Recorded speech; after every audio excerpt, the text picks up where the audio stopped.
Hello, Fermyon friends. Welcome to this Halloween edition of Live Code Tuesdays. My name is Sohan Maheshwar. I'm a dev advocate at Fermyon, and we have Radu, CTO at Fermyon. Hey, Radu. Hello, Radu. Can you hear us? Oh, I don't think Radu can hear us.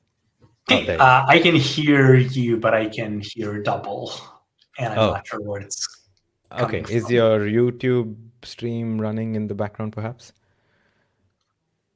Maybe.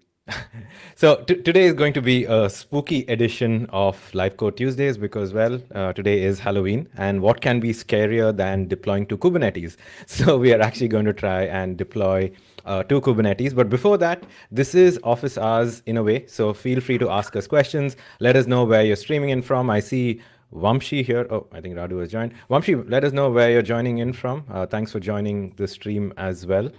Radu has just gone to start off his stream again. So over the past 3 or 4 weeks, we have essentially built a serverless AI app. We started from nothing. So we used Spin to sort of build a simple app with AI inferencing. And then slowly we started building along and adding features to it.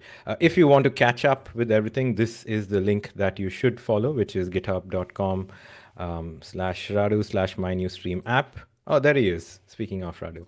Let's try this again. Yes. Okay. Yeah. So I was just giving a sort of recap, Radu, of what we have done so far, and maybe you can take over. So let us know what we've built in the last 3-4 weeks and what we will be building today. Sure. So so far, we've been diving into how to build applications with Spin. Spin is an open source developer tool for building server-side WebAssembly applications. You can basically download it today and run your applications wherever you want. So far, we've seen how to run Spin applications locally in building our really simple like chat application. And this is the app we've been building so far. And so far, as I mentioned, we've seen how to run Spin applications locally with Spin Up, watching, like having the inner loop developer experience with Spin Watch. And we've deployed that application to Fermyon Cloud. So if we go to my new stream app on Fermyon Cloud, that's the application we've deployed. We can see the logs, and then basically we've seen primarily the two places where you can run applications so far with Fermyon Cloud. Today, I want to take a detour into how to take a Spin application and run it inside your Kubernetes cluster and essentially basically use a project called Kwasm to configure a brand new Kubernetes cluster to be able to run Spin applications natively. And so if you've ever been interested in running WebAssembly in your Kubernetes cluster, we're hoping that this experience is something that you would like to explore, and we'll have a lot of exciting updates soon to make it even better. So that's the goal. If you're interested in how we've built the application so far, and interested in how to build it, how to write code that uses these services like the KV store and AI inferencing, and how to iterate on your application locally, there's the GitHub repo that Sohan shared, and then there are the previous streams that I recommend you have a look if you're interested in the process of actually writing this application from scratch. And so most likely we'll continue with the application over the next few weeks. But today I wanted to take the next few minutes to see how we can configure a Kubernetes cluster on my machine from scratch and understand how to package an application, a WebAssembly application, how to push it to a registry, and then how to run that in a cluster that I'm running locally and understand what's happening behind the scenes. So that's the plan for today. Radu, so sorry, I'm going to quickly jump in. Just welcoming a few people to the stream. Rajat's here. We have Holy Odin as well, someone who's with us every week. Thank you so much, Holy Odin. Last time around, you said you wanted to see something with Kubernetes, so you asked and we're delivering. It is scary, like you mentioned, but hopefully Radu is going to teach us how to, deploy this to Kubernetes, and we're prepared for this one as well, Radu.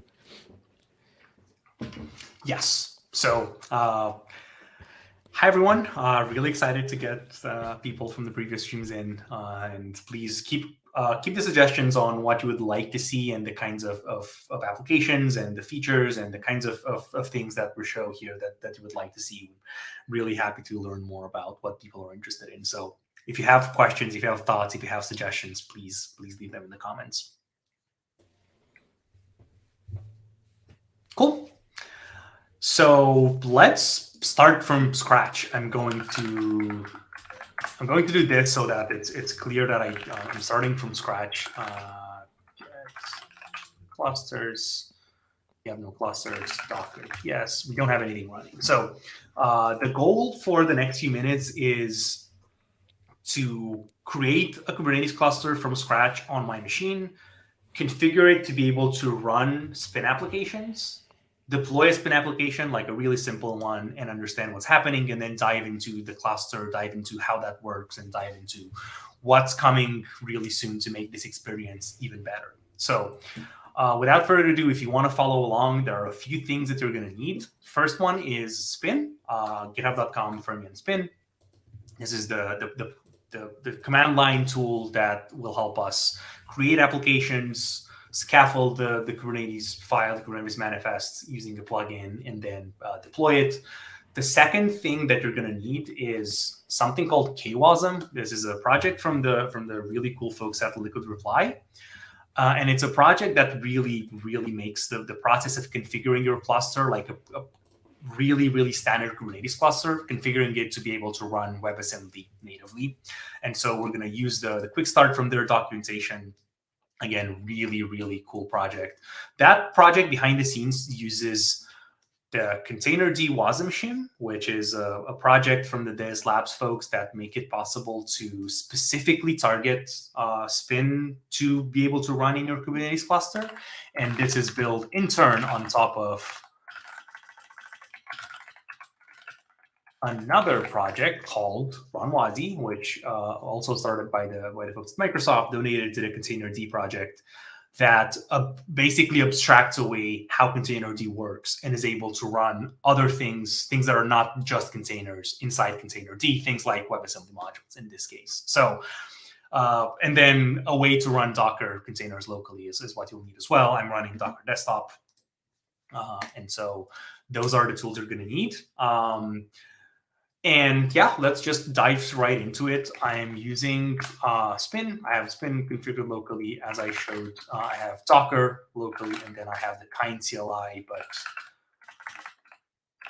nothing configured just yet. So let's get started on, first of all, we have to create a cluster because we don't have one. And so if you've never used Kind before, it's a really cool project that helps you configure a local cluster for development and testing.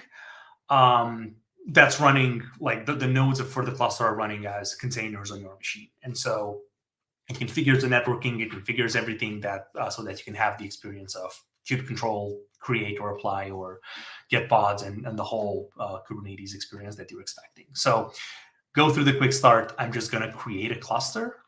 Kind create cluster, and then I have a very simple config file that I'm going to show you in a bit, which tells Kind that I want a 3-node cluster, 1 node to act as a control plane, and then 2 worker nodes that are essentially like my worker nodes in the cluster. So what I'm expecting after creating this is to have a 3-node Kubernetes cluster. So Kind create cluster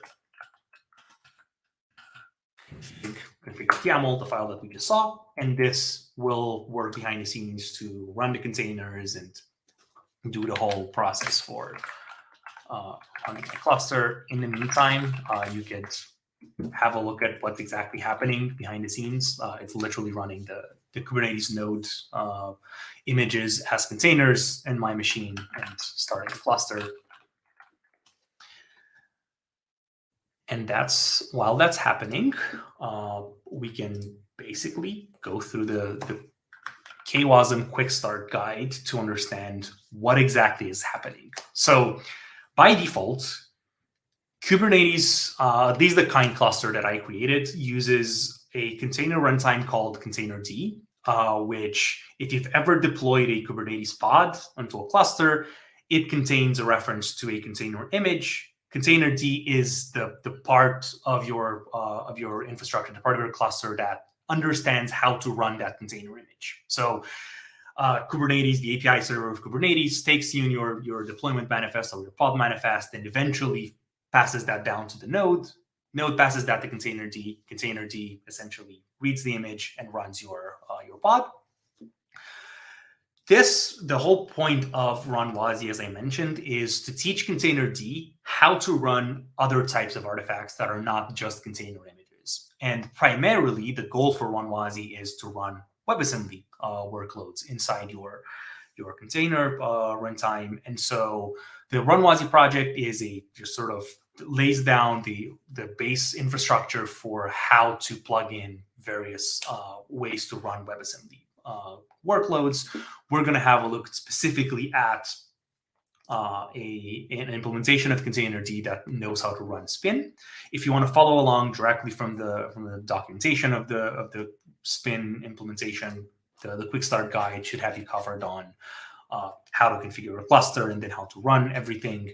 The TLDR on what you would need to do manually is you essentially would have to put a binary on your node and then define a new runtime class that understands the new workload.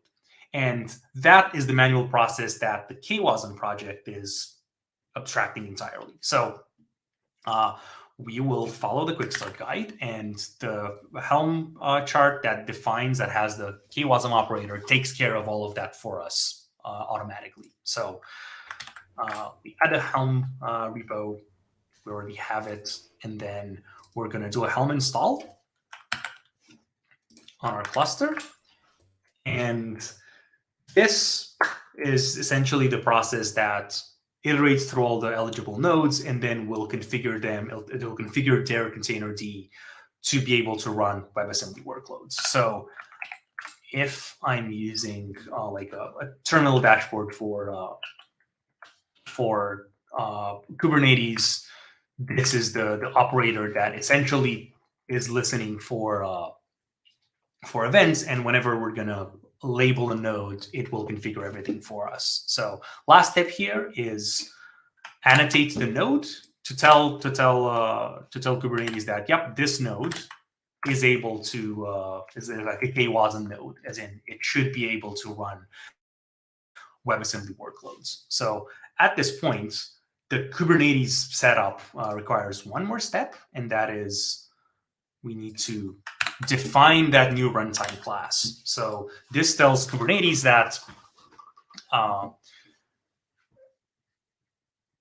it should be able to recognize a new kind of runtime class, and that is called Wasm time-spin. So right now, our cluster should be, if you go back to K9s for a second, it should be configured to run Kubernetes workloads. So on the worker node,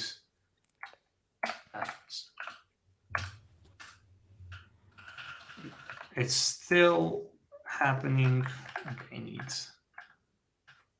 it's completed. Happy Wasming. Cool. So the last log line here tells us that, yep, the node is now ready to execute WebAssembly workloads.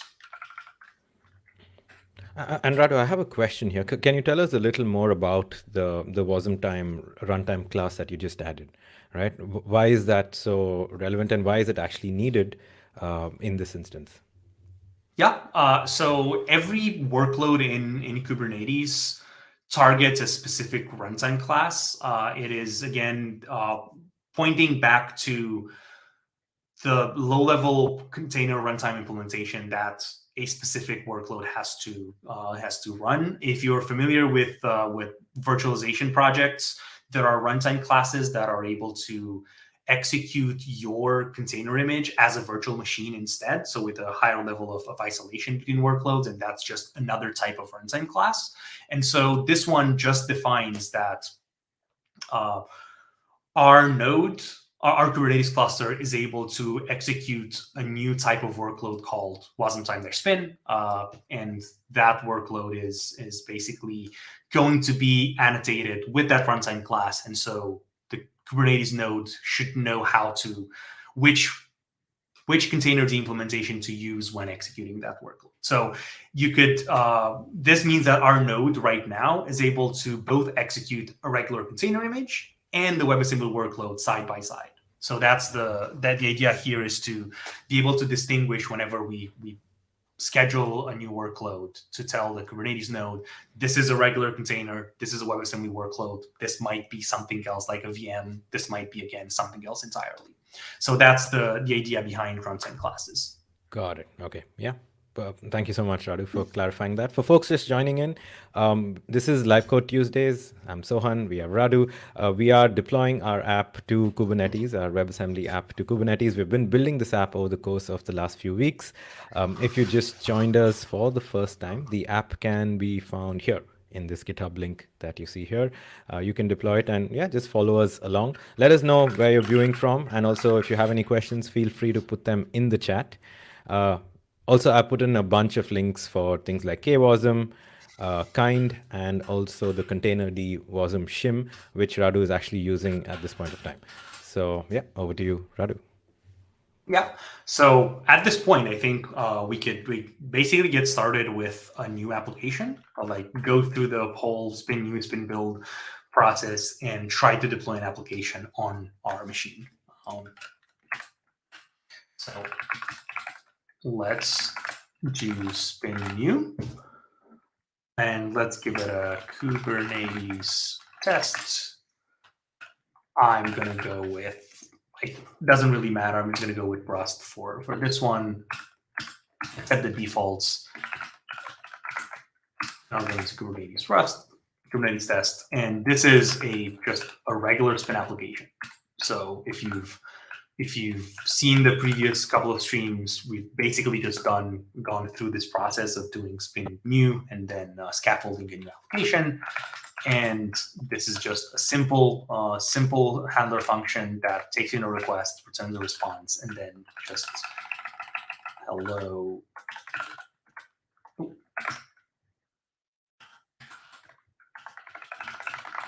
Hello Kubernetes. So that's our application. With what's been built, you can use the same process, spin new, spin build, for basically any kind of application that you have a template for.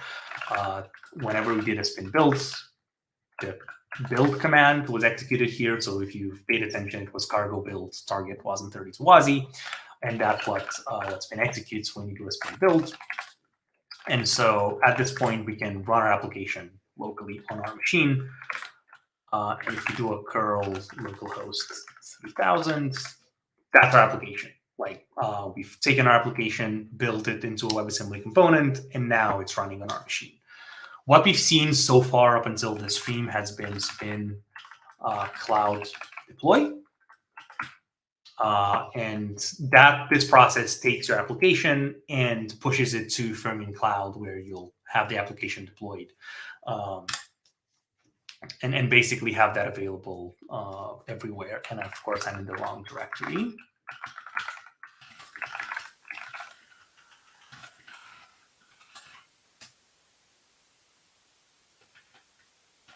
While that's happening in the background, let's go back to the application for a second and dive into how do we configure this application to just deploy to Kubernetes. So in this scenario, we've done a spin cloud deploy to Fermyon Cloud, and we're expecting to have our application up and running, provisioned with a certificate, and provisioned with a subdomain on fermyon.app. And if I do a request here, this is actually lying. It's not running in Kubernetes yet. It's running in Fermyon Cloud, but that's the sort of experience that we would like to see for our application. So created an app, built it locally, ran it on my machine, and then deployed to Fermyon Cloud. Now let's dive into how to configure that and scaffold everything and run it on Kubernetes.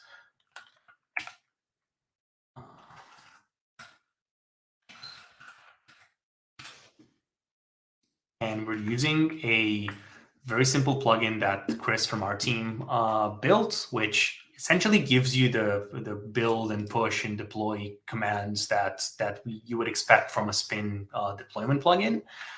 So I'm just going to install it again. I think I've configured it before. So you should have, after doing this, you should have spin Kates as a command, and that should give us everything required to run our application. So we're just going to do a spin Kates, and if we follow the repo here and the documentation, you can find it on developer.fermyon.com, spin v1 Kubernetes. Essentially, you have like all the instructions required to create your cluster, depending on what provider you use, create the runtime class, and then use the plugin. We've done the spin new. We've created, we've run spin build and then spin up locally. And now we're just going to run spin Kates scaffold, which scaffold a new component into an existing application. So we have an existing application, the one we just ran, and I'm just going to use the default for now, and we'll have to dive a bit into what's happening here. So this creates two files for us. It created a Docker file, which will go away really soon, and then a deploy.yaml file. So a couple of comments about the Docker file. This is a way to package the application into specifically a container, which is a current limitation that will very soon go away. There's an open pull request on the shim that essentially makes it possible to run OCI artifacts natively. So this step will entirely go away, hopefully really, really soon. So not going to spend any more time on that. The second thing that the plugin creates for us is a bunch of Kubernetes manifest objects. So I'm just going to go like this for a bit, and let's look into this a little bit. So this tells us this is an app, and the kind of that API is a deployment. We now have a few metadata bits here. This is taken from our spin manifest. I want a single replica for now. This again, match selectors and a bunch of metadata. This is really important. The runtime class is Wasm times spin. If we do a kube control get runtime class, the name for the runtime class we just configured is Wasm times spin. So that's the runtime class we need to target for our workload, which is the one here. And then it has a list of containers, which is the sort of misnomer for our workload, which is going to be our spin application. So this will expect a reference to a registry. So what we're going to do here is I'm just going to do GitHub container registry.io, my username, and then Kubernetes test. Most likely, this manual process is something that I just configured. Like you can pass the namespace for the image on the command line. I just wanted to dive a bit and explore what's happening here behind the scenes. So create a deployment. That deployment uses this image that will contain this reference to a registry that will contain our application. The most important piece of information from this entire deployment, which otherwise looks exactly like a regular Kubernetes deployment manifest, is the runtime class, which tells our node that, oh, this is a spin application that I need to run. So really soon, we're just going to be able to do a spin registry push like this for the step. Until this PR gets merged, we're going to have to do a spin Kates build, which basically takes our Docker file and packages our application into something that a container registry can distribute. And again, really soon, this should be spin registry push instead. Really looking forward to that being the case. And at this point, there are a couple of options. Spin Kates gets you the ability to just do a deploy. Or if you're an avid Kubernetes fan, you can do a kube control create -f deploy.yaml, which is what I'm going to do here. So this tells us that our deployment called Kubernetes test was just created. Okay, yeah. By the way, K, I have it as an alias to kube control because I'm lazy and I don't want to type kube control every single time. So whenever you see me type K, that's kube control. Whenever you see me type G, that's Git. Anyway, so if we do a kube control get deployment, which is the object that we've created, we don't have one ready, which is interesting. Let's do the regular Kubernetes troubleshooting step, which is look at the logs, I guess. By the way, can you still hear me? I'm not sure if I can hear you, Sohan. Something happened with your audio. Check. Hello. There you go. Yes. Okay. If you said anything in the last 5 minutes, I didn't hear anything. No. I was just saying we did promise a scary edition of today's Live Code Tuesday. So we are delivering our promise by looking at Kubernetes logs, which can be quite scary. So let's dive in.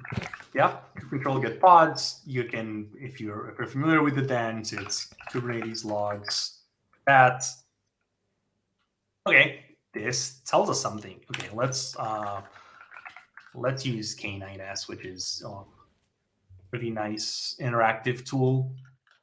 So we have the name of our pod, and it tells us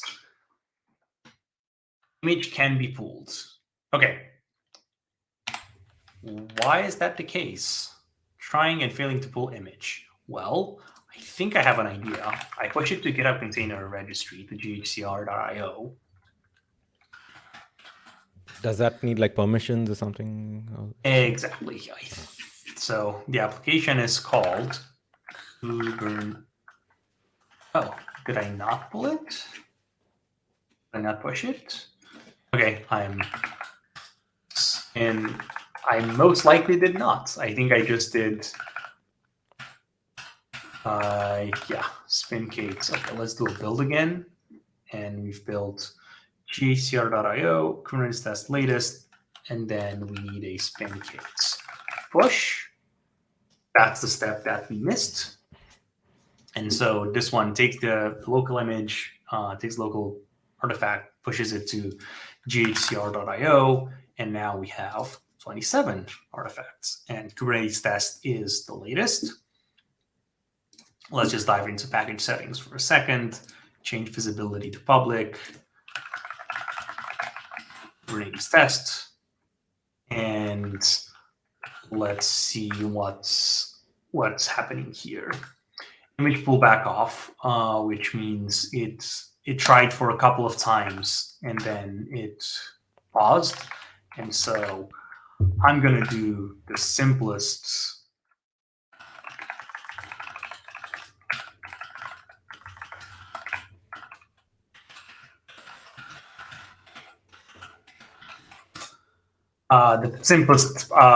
possible debugging step, which is delete it and deploy it again. I'm pretty sure there are people who would know how to solve that in a better way, but let's just do a Kubernetes create for our deploy YAML file and get deployments. We now have a ready one. Let's dive into K9S for a second. By the way, if anyone knows how to actually pronounce K9S, I would be interested. Yeah, I always get a thing with kube control as well. Is it like kube cuttle? Because I've heard people say that. Is it kube control? I don't know. I am not getting into that debate. The only thing I'll say is I refuse to call it kube cuddled. So I'll leave it at that. It's kube control. Folks watching this, what do you call it? Like, do you call it kube cuttle? Do you call it kube control? On our next episode, we'll also discuss pronunciation of whether it's GIF or GIF, but that's for next week. Okay. We now have a Kubernetes deployment. Actually, let's do a kube get all namespace default. Okay, so our creation of our deployment YAML file generated, well, a deployment called Kubernetes test, a replica set, which is how the deployment is represented behind the scenes with a replica set with one desired instance count, and one current, and then that is backed by one pod. So that's all we created. If you remember our deployment manifest, it was literally just one deployment with one replica and pointing to the container registry reference that we just created when we did the spin gates push. And so at this point, our application is running on my node, on my machine. And the simplest way to see whether that's running or not is to do a k port forward, actually I'm going to do port 3000 for the deployment Kubernetes test. What this does is it essentially forwards the port 80 inside my workload to localhost 3000, so I can check application running locally. So if I do a localhost 3000, Nice. well, that's coming from Kubernetes. And so we took an application that we've run locally, like a WebAssembly application running locally. We've deployed that into Fermyon Cloud. We've deployed that into Kubernetes. There are a bunch of other places where we can run that spin application. Docker Desktop directly is one of them. If you can configure Docker Desktop to just do Docker run and pass that container the runtime class to be spin. You can, if you're traveling for KubeCon, you're going to see a lot of examples of how to do it in OpenShift and in other places as well. Today, we've dived a little bit into how to do it for Kubernetes. Now, I'm going to pause there for a second and try to see if there are any questions about how that's running, what's happening there. Yeah, we could maybe do that deep dive in a bit, Radu, but we seem to have some consensus among our viewers that it is kubectl. That's what Holy Odin says, and Brian also agrees. I don't know, that's just more syllables though. It's like you have to say cube and then the C, then the T and the L. I don't know. What do you think, Radu?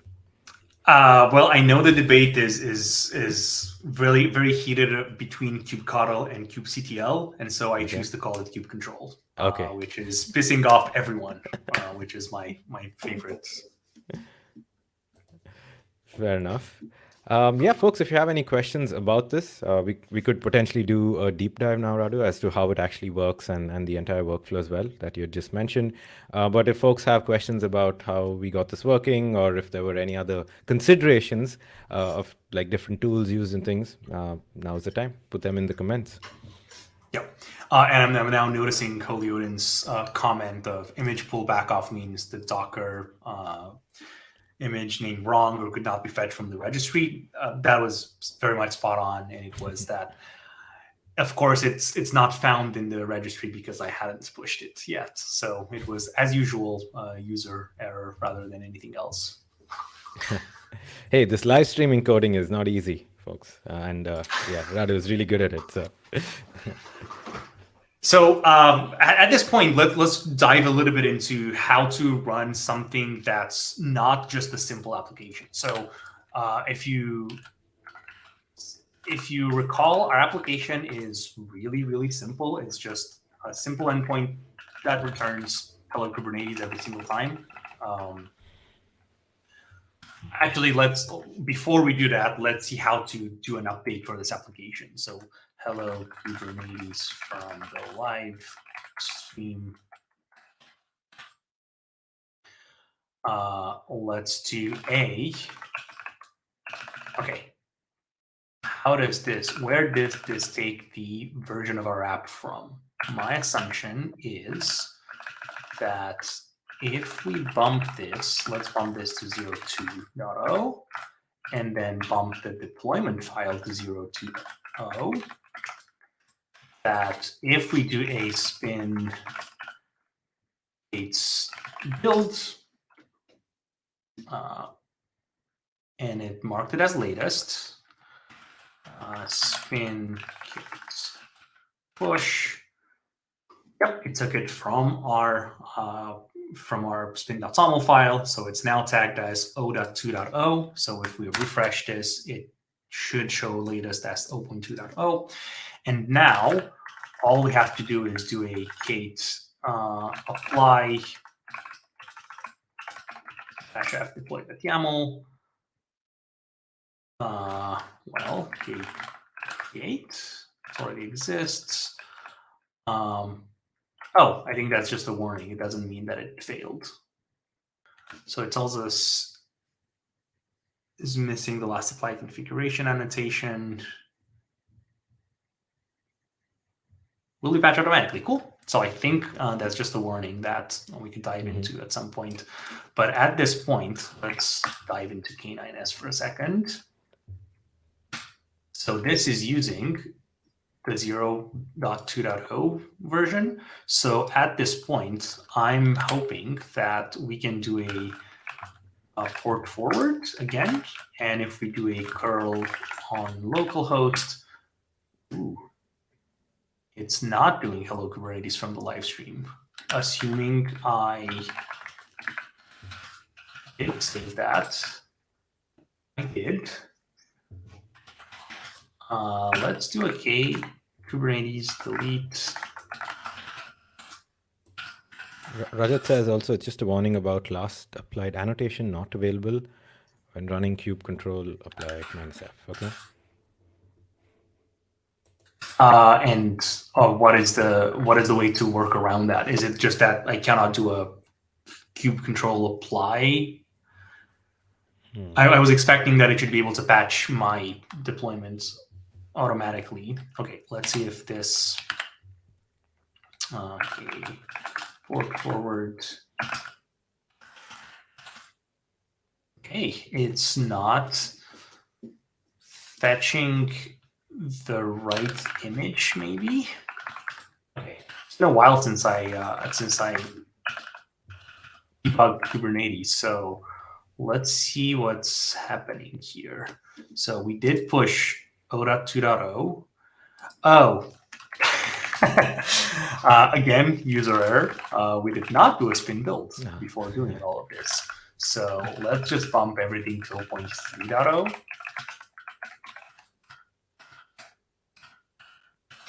Deploy. Don't forget to hit spin build, children. There we go. Build, spin. We're now going to push 0.3.0, which has the right bytes. This would benefit greatly from spin watch. So if anyone's interested in this inner loop development process with Kubernetes, I would love to have a conversation about how we can make this better. So hopefully this should be 0.3.0. And okay, let's try one more time to apply, even if it complains about the annotation missing. And let's see whether it successfully bumped the version for our image. So the tag should be 0.3.0. There we go. This is right. And now let's see if, okay.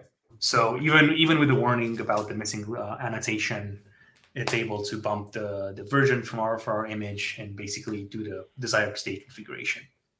So we've gone from nothing locally to creating a cluster to configuring it to run WebAssembly workloads to creating an application, pushing it to a registry, and then running it on our cluster locally. Let's try and run an application that has more than just one component. So let's developer.fermyon.com, and let's just have a look at the SpinUp Hub, which if you're interested in figuring out what you can build with Spin, it's a really good place for all of this. So let's just have something really simple. Spin quick frontend. Ooh, what is this? Hey, big shout out to the SpinUp Hub for folks either new to WebAssembly, Spin, or if you just want to get started really quickly. Has a bunch of templates, code samples, easy way for you to get started with things like descriptions, filters, and source code. So do check it out, developer.fermyon.com/hub, and look up the spin-up hub. Okay, I really like the quick front end. I've dived into it at some point in the past, but I really would like to create an application with it. So shout out to the person who built this and submitted it to SpinUp Hub. By the way, if you're interested in sharing how you're building your application or have shareable components, building a template out of it and then submitting that to SpinUp Hub is a really cool way to share those with other developers out there. So this is a quick front-end application that is made of, let's go into content, spin.toml. Still has one component, but it's slightly more interesting than just a simple endpoint. And so I'm just gonna install this template. I've never used it before, so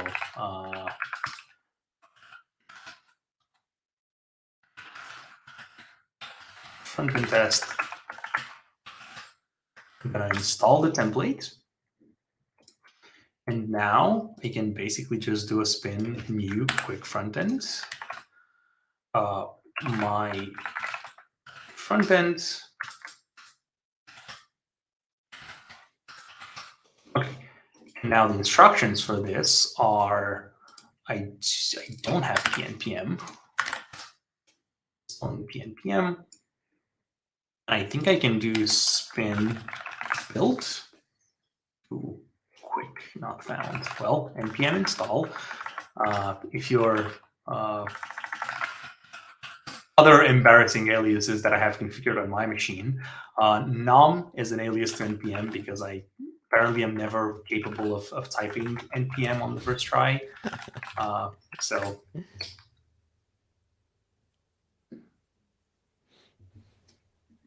just gonna install all the dependencies required to build this application locally, and then we'll go through the process of running it locally and then deploying it to our Kubernetes cluster.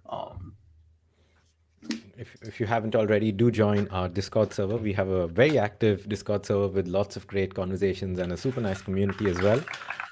Fermyon.com/blog/Fermyon-Discord. Yeah, join over, ask questions, and just, meet the rest of the Spin and Fermyon community there. And part of the reason why I'm going through and picking a random template is just to show you that it doesn't really matter what your application does. It's really just if it can compile, if it can build into a Spin application, you can run whatever. So this is a really simple front end application that uses this quick framework. It's a really cool framework to build front end applications with. If you're building apps with like React or Next.js or Angular or whatever other single page application framework, you can just package that and deploy that with Spin wherever you might want to run your Spin application. So we have our application and our website. We could, of course, do what we did earlier and do Spin Cloud deploy, and that will deploy to Fermyon Cloud, and you'll get your application publicly and shareable in a second. We're going to go through the process of configuring that on my Kubernetes cluster running on my machine. So we're going to go through Spin Kate's scaffold again, and we're just going to go through that process one more time. Deploy.yaml, just want one, and we don't need a service. And I deleted this in the beginning, and I didn't really go through why I don't need a service and I don't need an ingress. Is my cluster is very, very simple. This is like if you were to have a real cluster running somewhere in the cloud, where you would have a load balancer attached to your cluster that could generate an IP address, and maybe you have like an ingress controller configured like Traefik or Nginx or whatever that might be. This gives you the full experience for how you can deploy a spin application and integrate it with, again, the local, your cloud platform, load balancer, and ingress. You can do any networking configuration you might have. It's literally just pointing to a port. And so if you have that in your cluster, this is just out of the box and you can use it. I don't have it in a kind cluster that's running on my machine. And so I'm just gonna ghcr.io my front end, and then the runtime class is just Wasm times spin. And I think this is all I need. I'm gonna do a spin Kate's build. Ooh. Failed to resolve. Ooh, interesting. It's trying to download. So the error it's coming from in spin.toml. One of our components, well, the only component, is referencing our spin file server, which is the component that is able to serve static files, which, by the way, is getting a pretty big update really soon, for which I'm really excited about. But somehow it's failing to download the file, and it's failing to compute the cache key. Did you add it as a plugin, Radu, the file server bit, or was that from the quick thing itself? No, that's from the template, and it should. Okay. So let's try that again. Nope. Okay. Why is that happening? Failed to compute cache key. Failed to calculate checksum of our reference. Oh, okay. I know what's happening. Our Docker file, our automated way to define the Docker file, and again, all of this is going away really, really soon, is mistaken our spin.toml image source, component source, which is a URL, and assuming it's a local file called https://github.com, yada, yada, yada. And so I'm just going to work around that really quickly by doing... Yeah, well, Rajat, thanks for the debug. Yeah. The following. Yank that, and I'm just going to do a wget here, and I have the spin static fs wasm file, and I'm going to update this to be source equals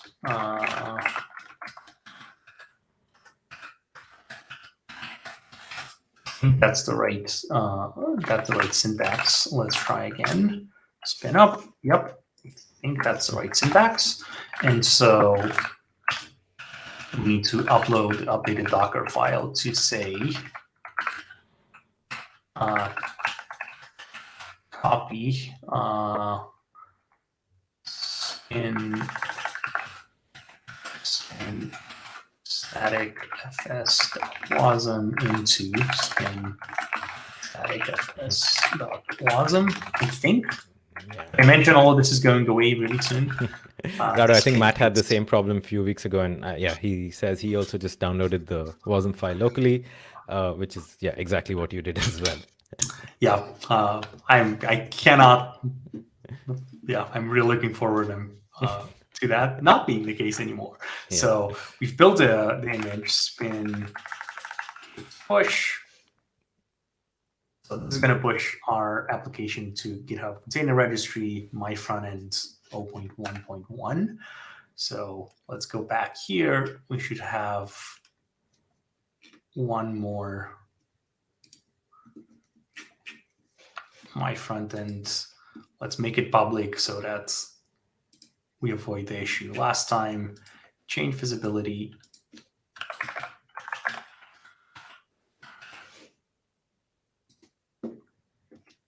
Okay. Finally, let's have a look at the deployment manifest. It's called my front end 0.1.0. This should look good. So create deployments. my front end, it's still, well, it's up. That was really, really quick because the application is tiny. It literally is a few megabytes in size. So it starts really, really fast. And I think at this point, we should be able to port forward the right application, right point, my front end. Well, let's go to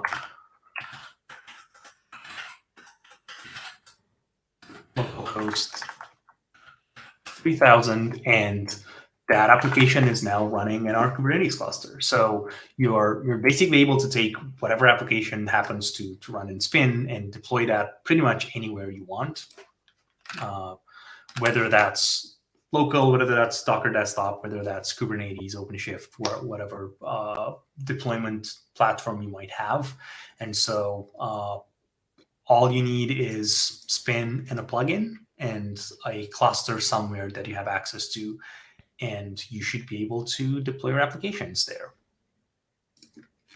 So Awesome. if you're interested in the documentation, please have a look at that one.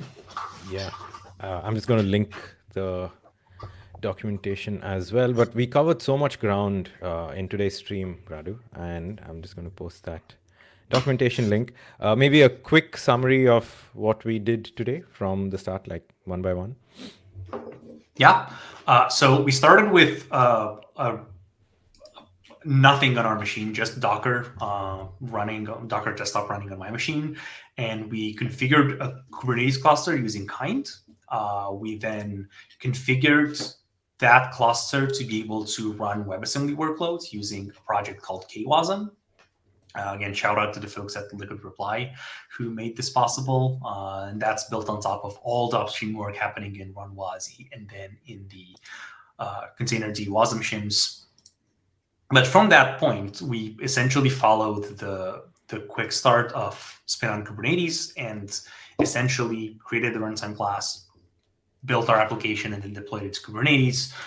We've also built a very tiny application that is more than just a simple hello world. It's a full like static application, like a front end for an application. This front end could talk to pretty much anything you can run on top of Kubernetes. It can be a serverless API you build with Spin. It can be anything really that runs on top of Kubernetes. And so you do have the full flexibility of running on top of a platform like Kubernetes. If you're interested in building this sort of front end, back end on a Spin application that is tiny and starts really, really fast, there are quite a few examples here that help you get started. Whether you want to write that backend in JavaScript or in Python or Rust or Go or any other kind of application. There are a whole bunch of examples here, like short links and QR code generators and various explorers. So please have a look at these. We're happy to chat about how this works and happy to chat about building and deploying your applications, your Spin applications, wherever they might run. So if you're interested in this, please join us on Discord and here next week as well.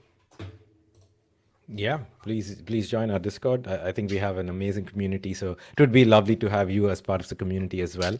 Radu, like I said, we built a lot today, and by we I mean mainly you. But also, we do this every week. So where do we go from here? What else do we have to build? Also, we have some announcements and KubeCon coming up, so cool things happening there as well.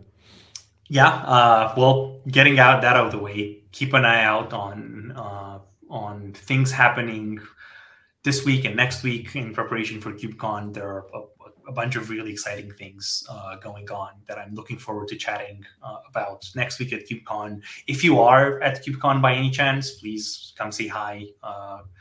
Find us on the floor there. I would love to chat with people about well, anything WebAssembly really, and anything computers and distributed systems. And then I'm hoping that next week I'm going to be able to show this experience but significantly simpler because of all the improvements that we're gonna be making. So, if you have thoughts about what we should look at next week, I would love to get suggestions for that. Yeah, I think folks like Holy Odin and a bunch of others who are still on the stream, hopefully. Y'all have been with us for the last few weeks. So, yeah, let us know what you want to see, what we can potentially build. We do have some fun things in store as well, right? And we could probably talk about it next week. And we'd love to demo that to you as well. But, yeah, I'd love to see folks here next week too. And as Radu said, if you're at KubeCon in Chicago next week, we're doing a bunch of sessions, we're doing a workshop, we have a booth, we have some swag to give away. So, yes, please come by and say hi. You will find us during the booth crawl. There's also going to be a book signing by Matt and Karen. Again, not giving too many spoilers, just come say hi around there. Yeah, with that in mind, I don't think I'm gonna be traveling next week, and so you're gonna have to do the live stream. Do it on your own. Find someone else. And so you're not gonna get a chance to see any of my other embarrassing aliases that I have on my channel. So Yeah. I'm I'll still give that curious about opportunity to the someone else. yeah, I'm still curious about the NOM being the alias for NPM though. I think that's a new one. Yeah. Yeah. Well, all right, that was it. I think for today we hit the exact 1 hour mark, which I think is great timing on our part. So yeah, we'll see you in here next week, same time as well. For folks in the US, there is time zone changes, I guess. I don't know. We shifted here in Europe last week, so you know, Daylight savings daylight saving is a thingies. mess. Yeah. Anyway, thanks for joining us, folks. Hope to see you next week, same time, same place. Till then, have fun and have a good rest of the day. Bye.